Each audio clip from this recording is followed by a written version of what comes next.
avoidance is really, really good.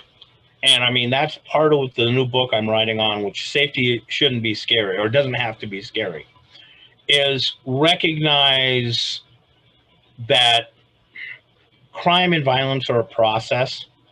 And if you know the process, you can actually work it earlier and not have to do anything, or, no physical violence. Okay.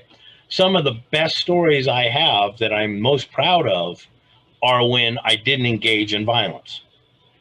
Okay. And I mean, that's my professional thing too, which is, yes, I'm famous for my violence, but what made me good at it was talking things down. Avoiding it. But see, the problem is, okay,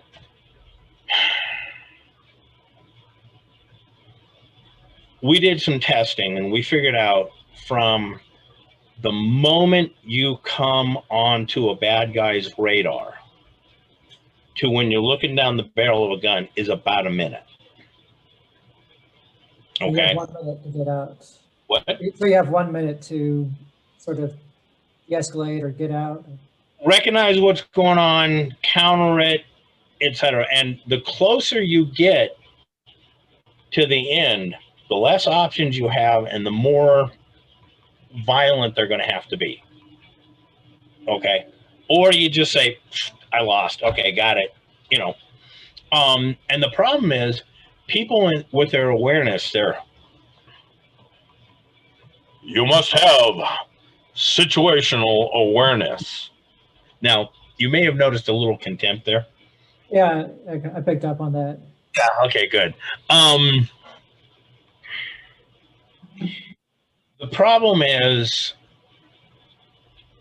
okay, there comes a point of no return where no matter what, you're going to lose. Okay, just deal with it, kids. That's life. And the problem is, so many people ask me questions about what do you do, where it's not, I mean, here's the time for all the what do you do's. What they're asking is like, oh, okay, so I'm putting my kid into, or my grandson into the car, and this is an actual quote and question.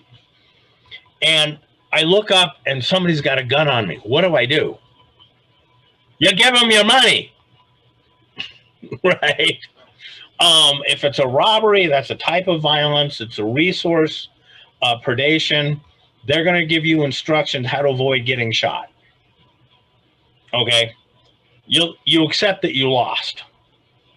Okay? At that point in time, right? But in the shooting world, there's this big thing, and God, Jenna hates it when I say it, quick straw. All right? I'm sorry. There was a guy named Quick Straw, or a cartoon called Quick Straw McGraw. Okay. Right. And, the guy was or the horse was incompetent, but the idea of doing a quick draw or speed draw, because you're going to, you need to react so fast. Right. They're focusing on solving this problem when the early, if you'd seen it 50 seconds earlier, you could have done something other than trying to outdraw a guy who's got a gun on you, which, by the way, doesn't work. All the videos that I have watched where somebody gets a gun pulled on them and they, quote, win, or that a gun is deployed and the guys win, is number one, the bad guy is looking in another direction and he doesn't see the person pulling the gun. Okay. Or the person comes in from another room and shoots the dude. But looking down the barrel of a gun and beating him to the draw doesn't work. You're going to lose. But it's being taught. Yes, that's every Western. Everyone thinks they're Wyatt Earp. Oh, yeah. Well, it's not a quick draw, but, the idea of what's being taught is fantasy solutions to fantasy problems. Okay. Looking down the barrel of a gun, it's too late. Okay.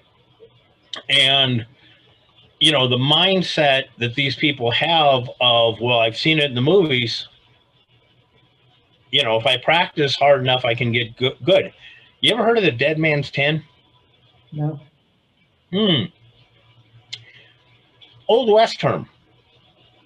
It's the 10 seconds that somebody who can be fatally wounded can still kill you back. Okay. He's got 10 seconds. Right? Now, that's not exactly right, but it's, you know, the idea of I go, pew, right? Ha, I shot you first. And you haven't done anything, but you haven't done anything to keep him from shooting you back. And he's got time before that bullet takes effect. See, so, you know, when you ask what's wrong with what most people think about violence, it's like, I got a Library of Congress worth of stuff on that one. So what's perhaps the most common form of violence that your average person would encounter? Someone who doesn't go around looking for fights, and what would the avoidance be? I know in the mugging situation you just described, you hand over your money, but there are other situations you might. Yes. I'm going to backtrack a bit to get some information here out there. Rory Miller came up with a model about violence that I really, really like. It's violence can be divided into two broad categories: social and asocial violence. There. Now, something that I observed, and this is really, really important, like, you know, take a Mark's lot and write it on your forehead. Overwhelmingly, violence comes with instructions how to avoid it. Okay? He's going to tell you what to do to avoid violence. Okay? This is the more social form of violence? Actually, hold on. Don't jump ahead yet. Okay. Because it's a very valid question, but we got to get the background first. Okay. Social violence is over social goals. Okay. They're about how people treat you. They're about, you know, your self-respect. They're about the rules. They're about resource distribution and labor distribution. I mean, have you ever worked with somebody who is just really, really happy about letting you do his job? Oh, yeah. Yeah. Okay. You know, it's like, no, division of labor is, you know, I mean, growing up as a kid, how many times did you get yelled at by mom when she came in and your stuff was all over the place? Daily. Mom's job is to pick it up, right? Mm-hmm. No, mom's got a different opinion about that. So there's all these really fascinating reasons, including, by the way, punishment. Okay. And I got to be very specific. Roy pointed this out, is that punishment is actually a very ritualized process. Okay. And once you understand that there are limits, there's ritualized steps to punishment. When people use the word abuse interchangeably, you go, no, that's wrong. Roy has a term called an educational beatdown. Okay. That's not exactly punishment, but it is the person has violated a rule, has violated a standard of behavior, and you're going to teach them the error of their ways. Okay. I tell you that because there's a weird thing about conflict. And again, remember how I said most humans are mostly nonviolent? Okay. we use our words as weapons. You know, we're back and forth in it. But again, I could get violent here. Don't mess with me. The most common form of violence somebody is going to encounter would be a very low-level educational beatdown. Okay, because part of this is what you'll see is two people arguing. Okay, and I called it escalado in my earlier books, but they're both trying to outbluster each other. See how serious I am? Oh, you don't want to mess with me. I'm serious. Often what will happen is somebody will step up and it's like they're bluffing. They don't want to do the violence, but they want what they want. But so they're not backing down. So they're pushing the gas and brake at the same time. So they're making this huge monkey dance. The most common form of violence is somebody who's yelling, howling, and screaming, right? If getting in your face doesn't back you off, doesn't scare you, doesn't get you to retreat, what they'll do is that they'll often step up, strike once, and then step back and start screaming again. Okay? This is not a committed attack. This is not a beating. Okay? So most people are going to be physically attacked during an argument. Okay? That is because, like, the numbers vary depending on what source it is, but a vast majority of violence, of killings, beatings, rapes, etc., are done by people the person knows. Okay? It's not really shocking because, hey, who are you most likely to get in conflict with? Somebody you know. Yeah. Right? So the question, it's funny because the type of violence you're likely to get involved in is A, the type of violence that you didn't listen to the instructions on how to avoid it. Okay? When somebody says you better shut your mouth, he is not asking you to comment about his mother's sexual habits with a mule. Believe me, that is not a request. Okay? But we have a thing called self-soothing. And that is when we feel emotionally upset, we have to do something to calm ourselves down. Unfortunately, a lot of that comes from verbally being hostile. So it's like, you better shut up or I'm going to kick your butt. I'm going to self-soothe like, oh yeah, well, go ahead and try it. Yeah. Right. So my ego gets involved.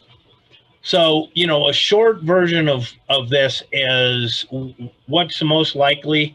Well, most likely kind of violence is one where your ego kept you in the situation. If somebody says, you better leave or I'm going to kick your ass, you know, there's always, when I tell people the instructions are legitimate, there's always somebody in the audience who goes, well, what if they're not? Well, okay, fine. That does occasionally happen. But again, vast majority, like 95% of the time when that doesn't work, it's because A, they didn't leave, right? This is not a, hey, get out of here or I'm going to kick your ass.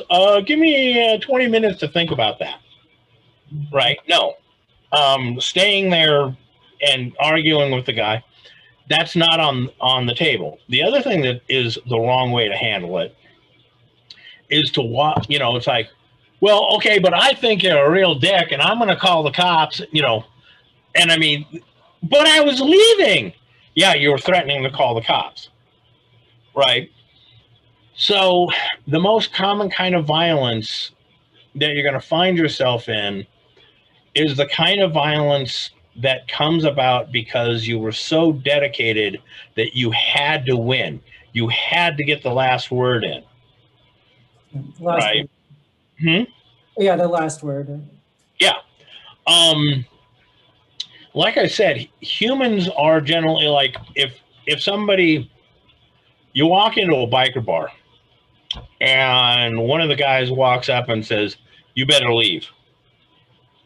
This is not the time to say, "Well, I got the right to be here." Right? So, you know, have you ever heard of Nicole Dufresne? No.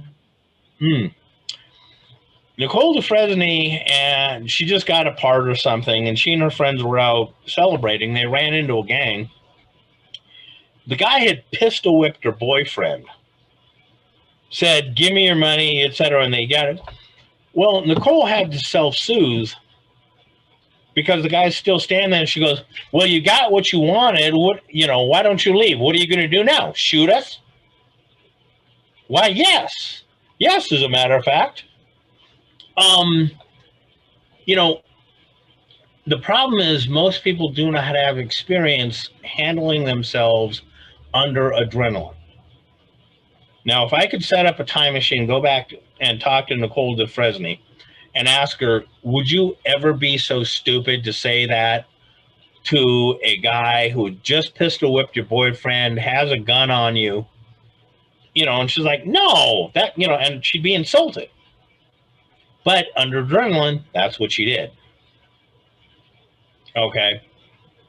So you've got this adrenaline rush that we do things that work in social violence, right? Escalate, escalate. Now, all those reasons for the thing of the overwhelming desire to win, or how dare you, I refuse to be humiliated. Those are conflicts that we get into that are what we call the monkey brain takes over, right? So, you know, yeah, you could call it ego, but, you know, what's the most likely type of violence somebody's going to get involved in? Well, the kind of violence where your monkey brain takes over. Okay, that one, and it's like, you really shouldn't have said that about his mother. Just trust me on that. The overwhelming urge to win will also give you that.